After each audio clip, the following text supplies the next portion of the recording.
Tirumala laddu కల్తీపై TTD అధికారులతో ముఖ్యమంత్రి చంద్రబాబు సమీక్ష నిర్వహించారు. ఉండవల్లి నివాసంలో జరిగిన సమావేశంలో టీటీడీ ఈవో, ఆగమశాస్త్ర పండితులు పాల్గొన్నారు. టీటీడీ ప్రక్షాళన, ఆలయ సంరక్షణకు సంబంధించి ఈవో ఇచ్చిన ప్రాథమిక నివేదికపై సమావేశంలో చర్చించారు. శ్రీవారి ఆలయ సంరక్షణపై ఆగమ సలహాదారులు, వేద పండితుల సూచనలను ఈవో సీఎంకు నివేదించారు. మరిన్ని సూచనలు తీసుకుని అందుకు అనుగుణంగా నిర్ణయం తీసుకోనున్నట్లు తెలుస్తోంది. తిరుమలతో పాటు రాష్ట్ర వ్యాప్తంగా అన్ని దేవాలయాల్లో సంప్రోక్షణ చేసే ఆలోచనలో ప్రభుత్వం ఉన్నట్లు సమాచారం.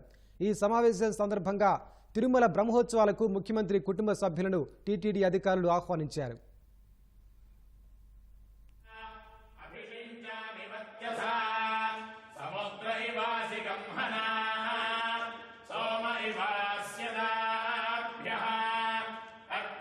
విశ్వద